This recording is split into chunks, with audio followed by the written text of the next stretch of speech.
ravioli filling miraculously suspended in space, with no pasta or outer shell to contain it. This pea ravioli is a seemingly physically impossible concoction in which liquid essence of bright green fresh baby peas is wrapped only in itself.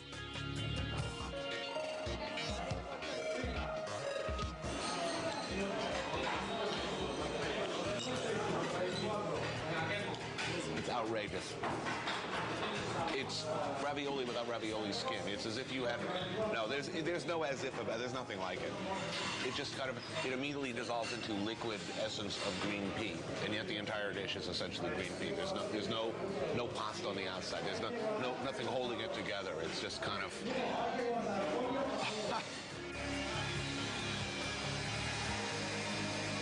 Carrot air is an intensely flavored, truly lighter-than-air froth of carrot and tangerine served in a cut glass bowl.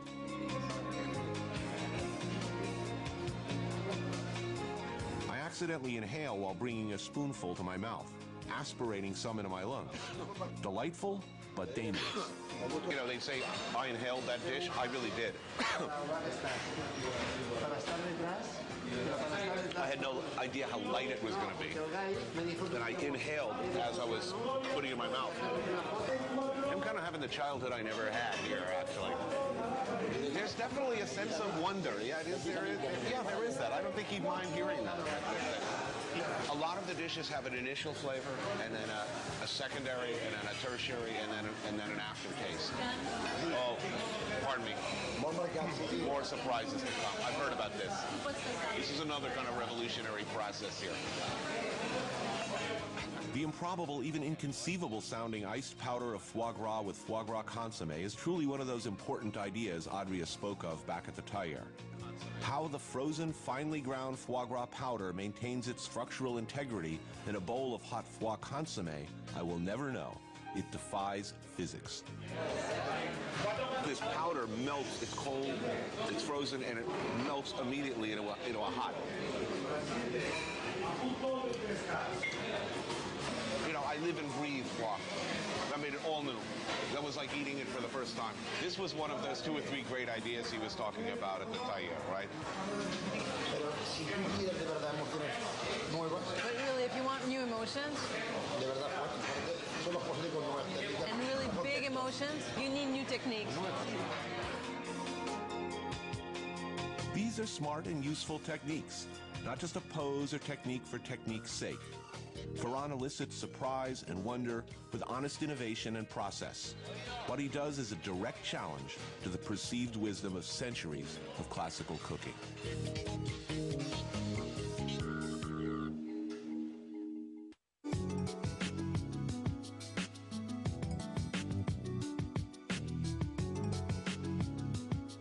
A high-risk, high-wire act like El Bulli restaurant demands questions of its diners as well. Is it food or novelty? Is it dining in any sense of what a meal should be?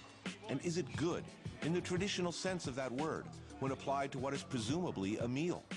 The constantly evolving 32 courses, often nearly 5-hour meal at El Bulli seems to gleefully invite furious debate. 2 pristine oysters in their own essence. Oysters with oysters and yogurt. Hazelnut yogurt cream rolled with macadamia nut, and then a dot of lemon relish. When eaten in sequence, it takes the tongue on a wild yet strangely familiar trip around the world, and then right back to your first oyster. I feel like I've eaten that dish my whole life and loved it. Pace and rhythm, Adria says, are important.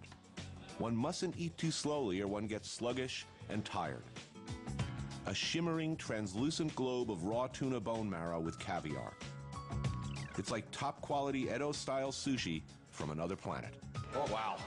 Like all the courses I try, it has a progression of clean, intense, and precise flavors and a pleasurable aftertaste that never intrude on the course to follow. Cuttlefish and coconut ravioli are 2 tight pillows of cuttlefish which explode in the mouth, rudely and unexpectedly flooding it with coconut liquid. There's no fusion here.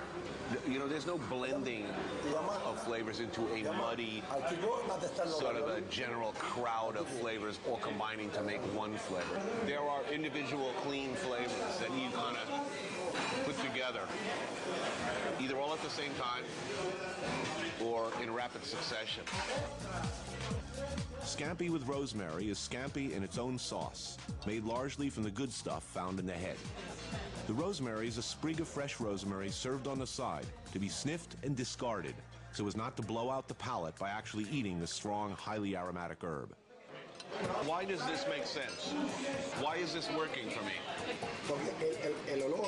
It's at 70% of the plate is the scent. And if you ate the rosemary, everything would taste rosemary. Right, no. So Just the smell. You smell, right. And you ate the scampi. We never use the scent to eat, but you use it to drink wine.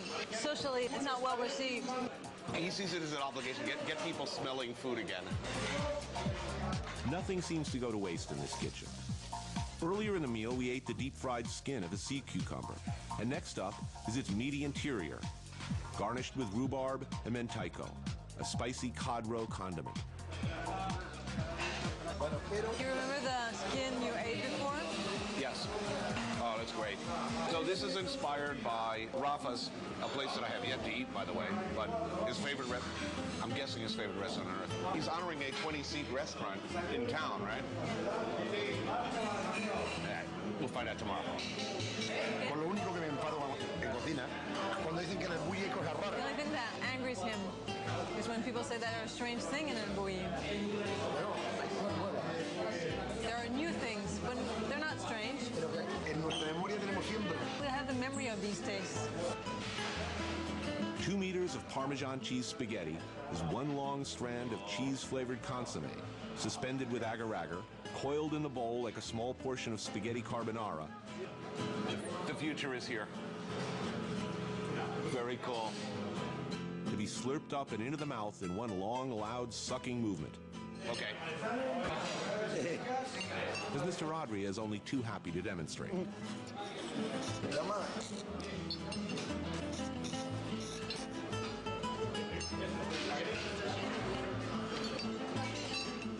I'm a loser, what can I say? He did it all in one strand. I had structural integrity problems.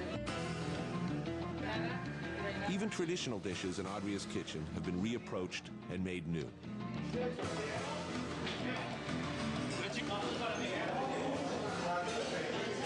It's a cannelloni of bone marrow and truffle. And rabbit. With rabbit brains. And oh, yeah. It's over the top. Oh, wow. I sit and eat what is for me by turns a delicious, shattering, wondrous, confusing, strangely comforting, frightening, and always wonderful meal. And then the desserts. Marble soup. Delicate marbles of coffee and rosewater floating in lychee soup. Something called chocolate soil is next, looking like a pile of dirt and pebbles, but is actually pure chocolatey goodness. A Wonder Bread appearing loaf called the morphing virtually disappears on the tongue, leaving no residue or trace of having once been there. Where'd it go? And finally, snowballs, shavings of lemon ice with the consistency of new snow, with a surprise filling of strawberries, lemon, and roses. A delightful remembrance of a snowy day. Snowball. Oh. I love the little chips. It looks like snow. And it has the same consistency of these snowballs of my youth. If the school bully ever threw a snowball and it hit you right in the mouth, the consistency was just like this. Only this is much more delicious.